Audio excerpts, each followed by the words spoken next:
que la electricidad ha fallado, así que no debe sorprenderse cuando Dios contesta las oraciones.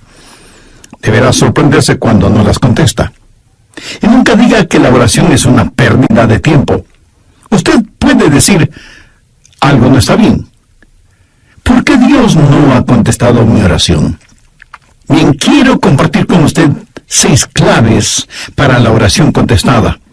Y espero que las grabe en su corazón. Son sencillas, nada realmente nuevo, pero algo que necesitamos recordar en una forma más continua y metódica. Para que sus oraciones sean contestadas, primero debe orar en el nombre de Jesús. Veamos Juan 14, los versos 13 y 14. Jesús dijo, y todo lo que pidiereis al Padre en mi nombre lo haré, para que el Padre sea glorificado en el Hijo. Dios quiere glorificar a su Hijo, el Señor Jesucristo, y esa es la razón por la que debemos orar en su nombre. Y Jesús ratifica esa realidad al decir, si algo pidiereis en mi nombre, yo lo haré. Ahora vayamos al capítulo 16, versos 23 y 24, en donde Jesús hace énfasis en el mismo asunto. En aquel día no me preguntaréis nada. De cierto os digo, que todo cuanto pidiereis al Padre en mi nombre os lo dará.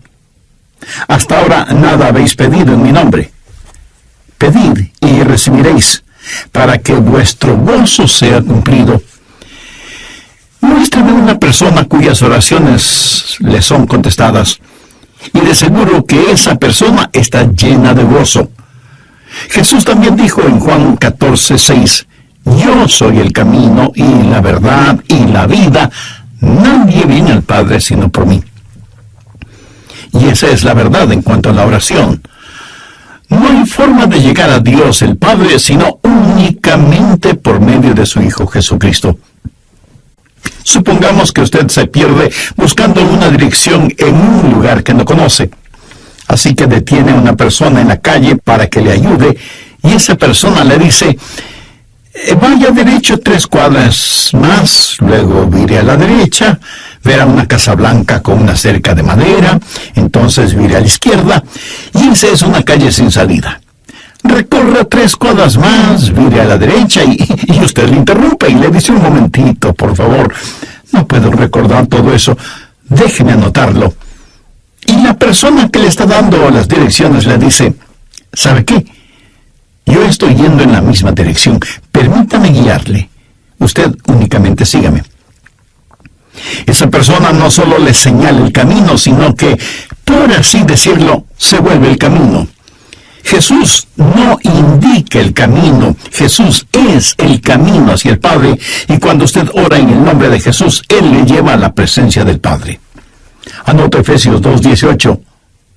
Porque por medio de Él los unos y los otros tenemos entrada por un mismo Espíritu al Padre. ¿Qué significa orar en el nombre de Jesús? Significa orar con su autoridad. Cuando usted pone su firma en un cheque y se lo da a alguien, esa persona va al banco y lo efectiviza.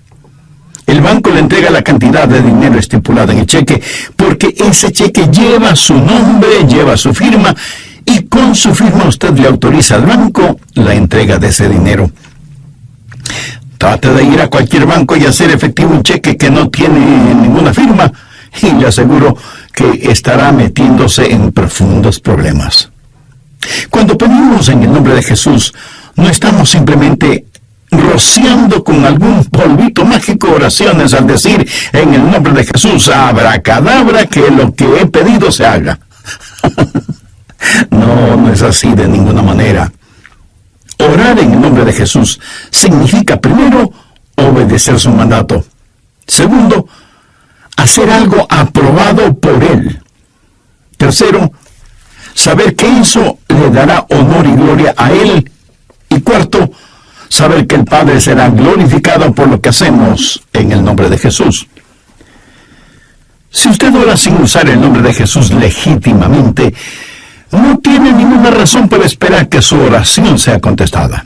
Ahora, obviamente, el orar en el nombre de Jesús significa que usted debe ser salvo, que debe ser su discípulo y que debe estar en comunión con Él conocer su voluntad.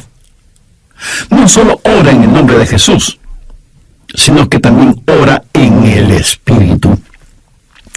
Veamos Efesios 6:18. Orando en todo tiempo con toda oración y súplica en el Espíritu, y velando en ello con toda perseverancia y súplica por todos los santos. Así como se debe orar en el nombre de Jesús, hay que orar en el Espíritu. Casi al final del Antiguo Testamento hay un versículo muy interesante. Busque Zacarías 12:10. Dios habla de lo que hará en los últimos días, cuando los judíos como nación vengan a Jesús. Y derramaré sobre la casa de David y sobre los moradores de Jerusalén espíritu de gracia y oración, y mirarán a mí, a quien traspasaron, y llorarán como se llora por hijo unigénito, afligiéndose por él como quien se aflige por el primogénito. Hay muchas cosas maravillosas en este versículo, pero lo que más me bendice es que Dios dice que hay un Espíritu, el Espíritu Santo, que es el Espíritu de gracia y de oración. ¿Tiene usted dificultades al orar? ¿Sabe por qué? Porque no está lleno del Espíritu. Porque cuando lo esté, la alabanza y la oración fluirán de su Espíritu. Usted estará constantemente alabando a Dios y constantemente suplicando en oración. Dios dice que un día Él va a derramar su espíritu de gracia y oración sobre los judíos, pero Él ya ha derramado su espíritu de gracia y oración sobre usted. Por lo tanto, usted debe orar en el Espíritu. En la pequeña epístola de Judas, el verso 20, dice: pero vosotros, amados, edificándoos sobre vuestra santísima fe, orando en el Espíritu Santo. ¿Había notado eso? ¿Cómo se desafía usted mismo? Orando en el Espíritu Santo. ¿Por qué es tan importante orar en el Espíritu? Bien, sabemos que cuando oramos en el nombre de Jesús, oramos con autoridad. Pero cuando oramos en el Espíritu, oramos con fortaleza para que Él nos ayude. Déjeme, le muestro algo en Romanos 8:26. Y de igual manera, el Espíritu nos ayuda en nuestra debilidad, pues que hemos de pedir como conviene, no lo sabemos. Pero el Espíritu mismo intercede por nosotros con gemidos indecibles. Mi amigo, esto significa que cuando usted ora, no lo puede hacer sin el Espíritu, y Él no lo hará sin usted. Es el Espíritu el que ora, y Él hace por usted lo que usted no puede hacer por usted mismo.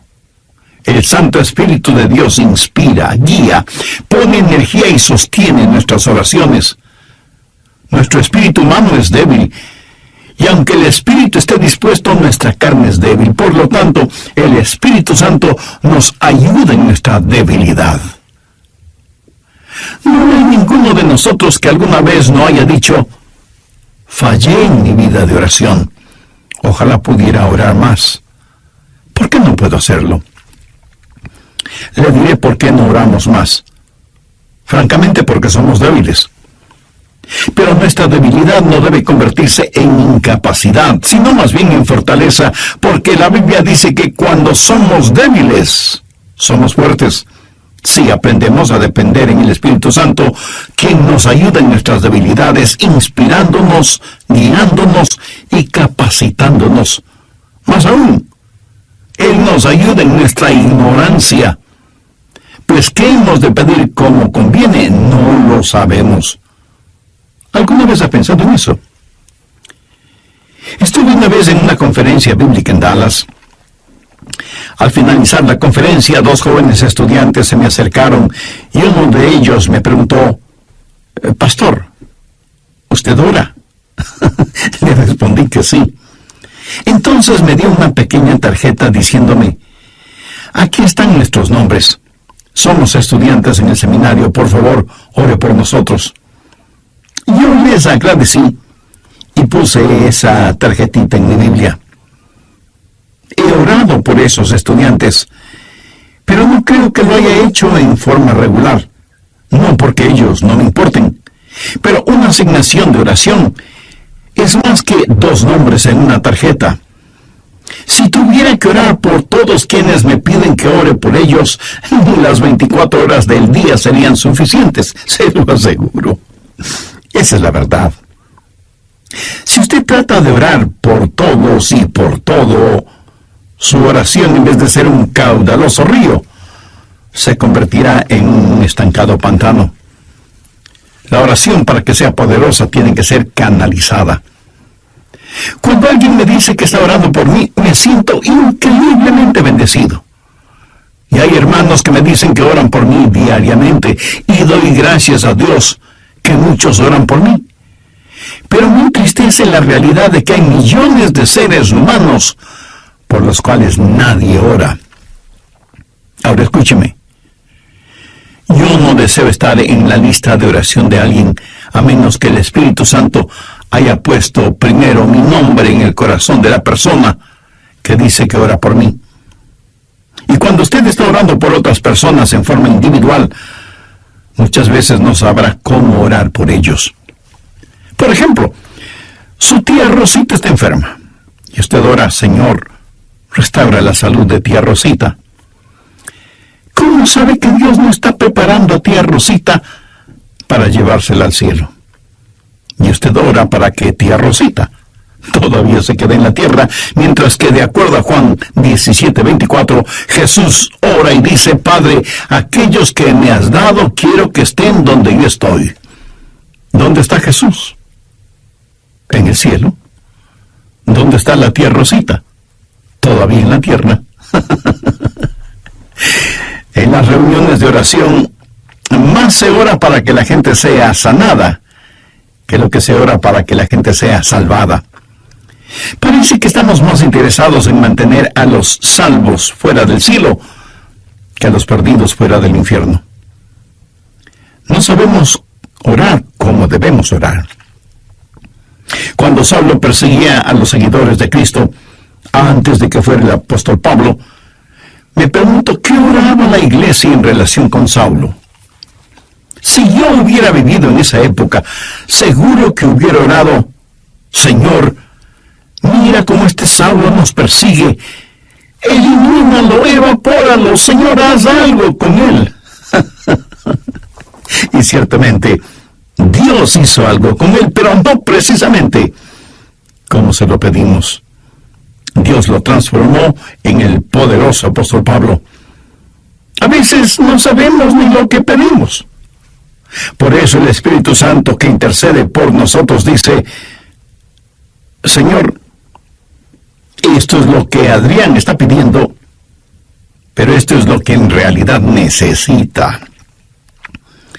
El Santo Espíritu de Dios nos ayuda en nuestras debilidades, cuando nosotros no sabemos cómo orar, por qué orar, o cuando no tenemos la fortaleza, ni la energía, ni el deseo de orar. E intercede con nosotros, como la Biblia lo dice en Romanos 6:26, pero el Espíritu mismo intercede por nosotros con gemidos indecibles. Ni usted ni yo, nadie puede orar como el Espíritu Santo puede hacerlo. Y la expresión gemidos indecibles era utilizada para describir los dolores de una mujer dando a luz.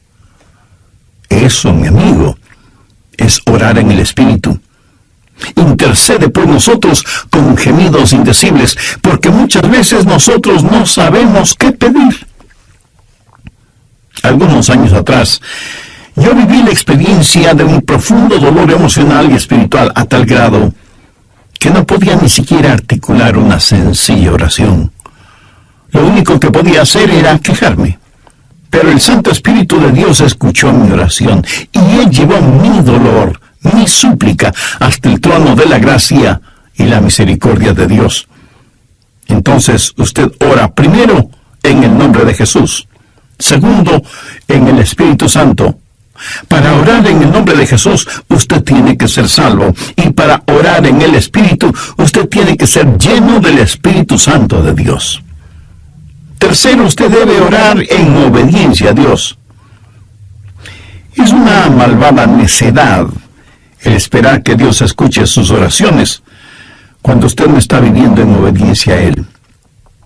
Lo triste es que hay personas que tienen la idea de que Dios les bendecirá, aún en su desobediencia. Razone esto un instante. Si usted está viviendo una vida de desobediencia, y aún así Dios contesta sus oraciones, ¿qué es lo que Dios está haciendo? Está animando y recompensando su pecado. Pero escúcheme, Dios le ama demasiado como para hacer eso. Veamos el Salmo 66. Quiero mostrarle algo. Salmo 66, verso 18. Este es un versículo que debería estar subrayado en su Biblia. Si en mi corazón hubiese yo mirado la iniquidad, el Señor no me habría escuchado. Ahí lo tiene, en blanco y negro y bien impreso. Y usted no tiene que ser un científico aeroespacial para entender eso, ¿verdad? Muchos hablan de las grandes promesas en la oración. Bien, esta es una promesa. Si en mi corazón hubiese yo mirado la iniquidad, el Señor no me habría escuchado. Ahora, note que no dice, si hubiera pecado, Dios no me escucharía. Dios no le escuchará a usted. Dios no me escuchará a mí. Dios no escuchará a nadie que tenga iniquidad en su corazón. Iniquidad significa el hacer trato con el pecado, sentirse en paz haciendo el pecado. Y si yo tengo cualquier iniquidad en mi corazón, Dios no me escuchará. Ora usted a Dios. Si tiene algún pecado en su corazón, ¿cómo puede esperar que Dios le escuche?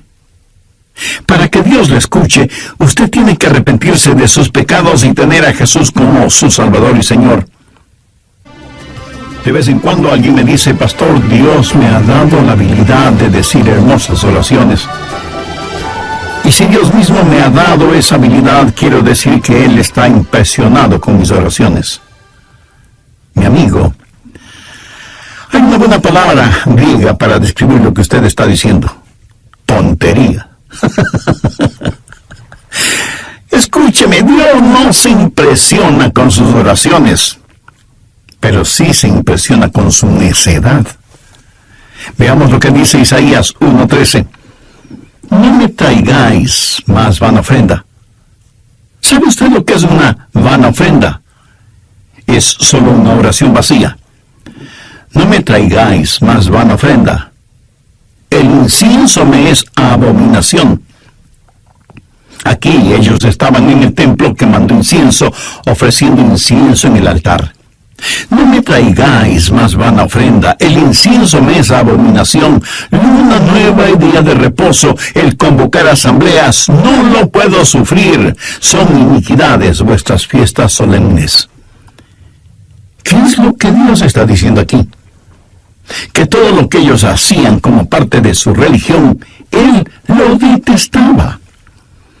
Y en Isaías 1, los versos del 15 al 17, leemos: Cuando extendáis vuestras manos, yo esconderé de vosotros mis ojos. Asimismo, cuando multipliquéis la oración, yo no oiré. Llenan están de sangre vuestras manos, lavaos y limpiaos, quitad la iniquidad de vuestras obras de delante de mis ojos, dejad de hacer lo malo, aprended a hacer el bien, buscad el juicio, restituid al agraviado, haced justicia al huérfano, amparad a la viuda.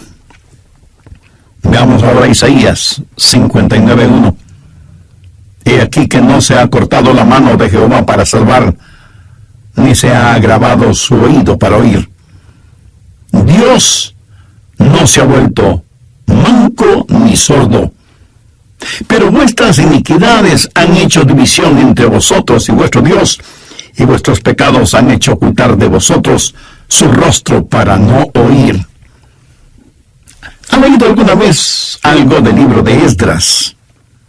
Vayamos al capítulo 9, verso 6.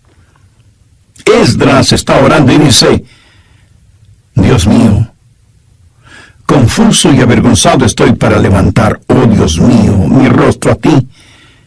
porque nuestras iniquidades se han multiplicado sobre nuestra cabeza y nuestros delitos han crecido hasta el cielo. Mi amigo, debemos orar en obediencia. Para resumir un poco todo esto, vamos a la primera epístola de Juan. No el Evangelio de Juan, sino la primera epístola de Juan, capítulo 3, verso 22. Y cualquier cosa que pidiéramos, la recibiremos de Él, porque guardamos sus mandamientos y hacemos las cosas que son agradables delante de Él. Los rebeldes jamás verán sus oraciones contestadas. Déjeme retroceder un poco las páginas de la historia. ¿Recuerda cuando Israel había conquistado Jericó? Y tuvieron que pelear contra un pequeño pueblito. No era ninguna gran ciudad. Un pueblito llamado Ai. Apenas 3 letras, H-A-I, Ai. Y sin embargo, los israelitas tuvieron que huir, como se dice vulgarmente, con el rabo entre las piernas, ignominiosamente derrotados. Y Josué tiene que ir y postrarse delante de Dios y preguntarle cómo pudo permitir que tal cosa sucediera. Mire lo que le contestó Dios en Josué 7, los versos 10 y 11. Y Jehová dijo a Josué, levántate, ¿por qué te postras así sobre tu rostro? Israel ha pecado. ¿Qué está diciendo? Josué, hijo mío, ¿por qué me estás orando? No puedes utilizar tus oraciones como una cortina de humo para ocultar el pecado que hay en medio del pueblo. Enfrenta y elimina ese pecado, y entonces oiré tus oraciones. Cuarto, usted debe orar en la voluntad de Dios. No solo conocer a Jesús, no solo ser lleno del Espíritu, no solo obedecer los mandamientos, pero aún habiendo hecho todo esto, todo lo que usted desea no es necesariamente la voluntad de Dios para usted. Anote 1 de Juan 5, versos 14-15, y esta es la confianza que tenemos en Él, que si pedimos alguna cosa conforme a su voluntad, Él nos oye. Y si sabemos que Él nos oye en cualquier cosa que pidamos, sabemos que tenemos las peticiones que le hayamos hecho. Orar en la voluntad de Dios. Y usted no encuentra la voluntad de Dios simplemente por adivinación. Pastor, ¿cómo voy a conocer la voluntad de Dios? Bien, permítame hacerle una pregunta. ¿Quiere en realidad saberlo? Y usted me responde, bueno, no sé si quiera saberlo o no. Entonces le haré otra pregunta. ¿Quiere hacer la voluntad de Dios? Y usted me responde, sí, claro que sí. ¿La quiere hacer realmente? Quiero decir, si Dios le dijera este mismo momento, hay algo que deseo que hagas, lo haría. ¿Sabe usted cuál sería la primera pregunta debido a nuestra naturaleza humana? ¿Qué es, Señor? Esa no debería ser la primera pregunta o la primera.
Lengua destraba nuestra capacidad de obediencia. Debo admitir que muchos tienen temor de la voluntad de Dios.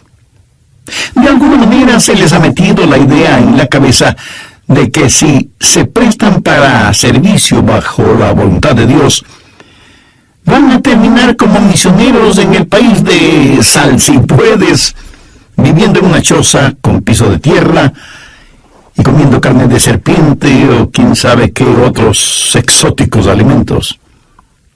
¿Sabe qué? Pudiera ser que así suceda. La forma de conocer la voluntad de Dios es aceptando la voluntad de Dios antes de conocer cuál es la voluntad de Dios. Y aunque suena complicado lingüísticamente, espiritualmente no lo es. Pero usted me dice, el pastor, quiero más detalles. Muy bien, le voy a dar más detalles. La voluntad de Dios es buena, perfecta y aceptable. Y si piensa que esto lo digo porque soy muy inteligente, pues siento desilusionarle. Veamos qué dice Romanos 12, versos 1 y 2. Así que, hermanos, os ruego por las misericordias de Dios, que presentéis vuestros cuerpos en sacrificio vivo, santo, agradable a Dios, que es vuestro culto racional.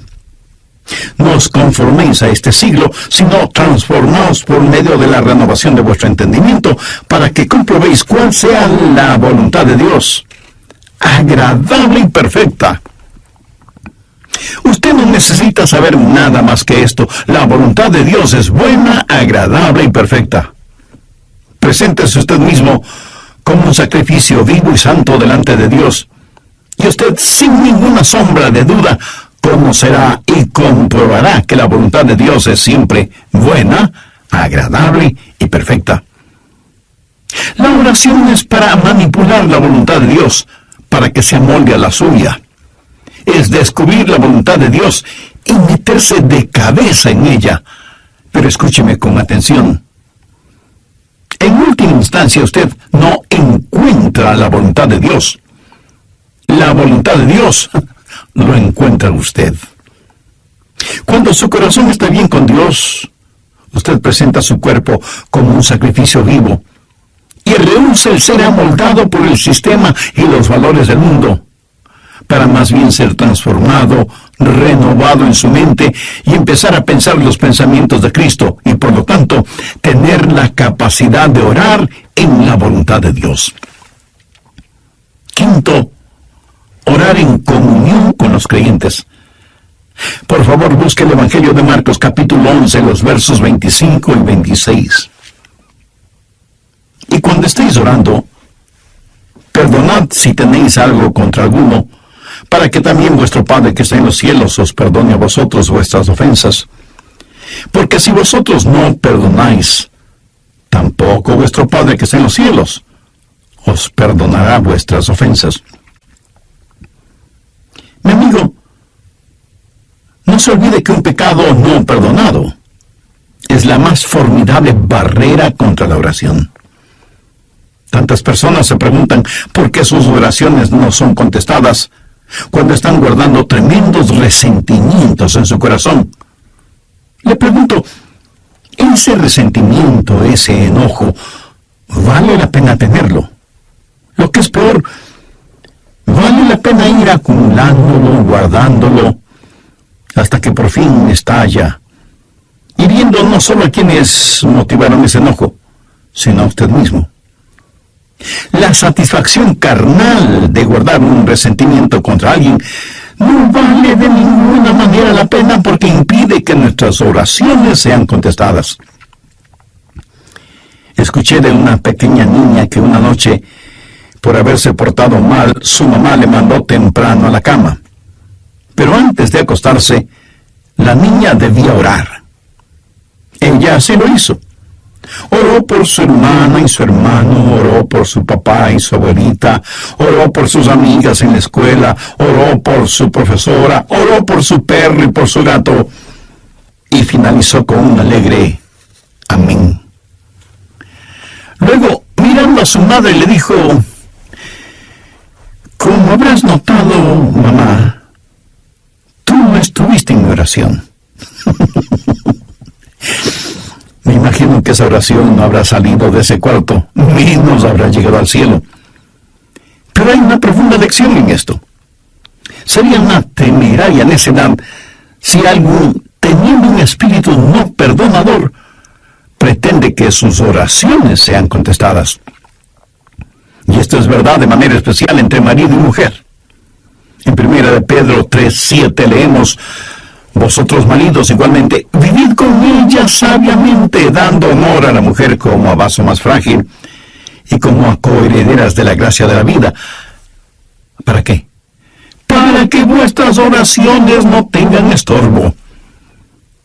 Muchos esposos y esposas, aun siendo creyentes, viven como perros y gatos, son como palo y piedra, y aún así se preguntan por qué sus oraciones no son contestadas. Sexto, usted debe orar en fe. En Mateo 21:22 leemos: y todo lo que pidiereis en oración, creyendo, lo recibiréis. Por favor, subraye en su Biblia la palabra creyendo. Ore creyendo, y todo vendrá. Ore dudando, y nada tendrá. ¿Alguna vez ha dicho: Dios, yo creo, cuando en realidad no creía? Muchos piensan que el decir que creen les será contado como si en verdad creyeran. Estaban mintiendo, ellos lo sabían, y Dios también lo sabía. ¿Alguna vez ha orado sabiendo que Dios escuchaba sus oraciones y recibió una respuesta de Dios? Verá, la fe es también un regalo de Dios. La fe no es algo que usted guarde en su bolsillo o en su cartera para gastarla en cualquier cosa que se le antoje. Usted no puede tener fe para nada fuera de la voluntad de Dios, porque Dios no da fe para nada que esté fuera de su voluntad. Y usted no puede tener ninguna fe a menos que Dios se la dé. Y no faltará quien pregunte: ¿por qué no tengo más fe? Si usted pone en práctica lo que he compartido en este estudio bíblico, le puedo asegurar que descubrirá que la fe está ahí. Cuando usted ora en el nombre de Jesús, cuando usted ora en el Espíritu Santo, cuando usted ora en obediencia y en comunión, cuando ora en la voluntad de Dios, la fe está ahí. Pero si estos elementos espirituales no están ahí, tampoco estará la fe. Ustedes, esposos, han tenido alguna vez un argumento, y si me dice que no, con toda mi cariñosa cortesía le diré que son mentirosos. Cuando marido y mujer tienen un argumento y no lo solucionan, y luego se arrodillan para orar por su hijito enfermo, no se sienten espiritualmente enfermos. No sienten que están actuando hipócritamente. Saben que sus oraciones no se elevarán ni un centímetro del piso y por lo tanto jamás llegarán al cielo. No tienen ninguna fe como para que sus oraciones sean contestadas. Cuando sus corazones sean justos, puros y limpios, y palpiten al mismo compás espiritual, entonces tendrán fe. Y al tener fe, esa fe será el combustible para transportar su oración hasta el trono de la gracia de Dios. Jorge Muller, de Bristol, Inglaterra, fue un gran siervo de Dios y un poderoso hombre de fe.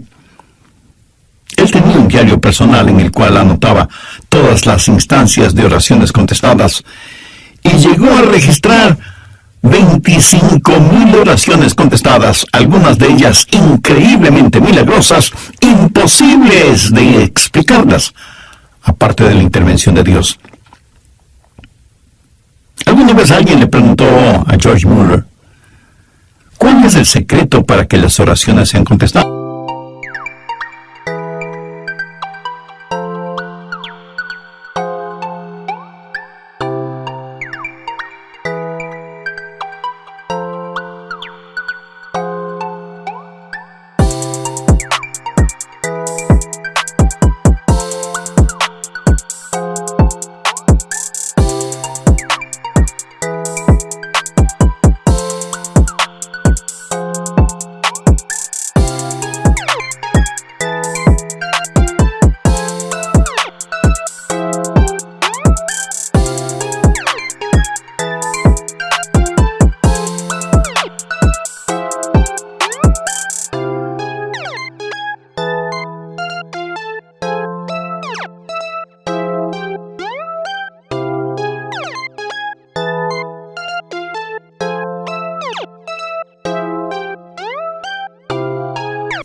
nos cuesta invertir unos minutos en la oración?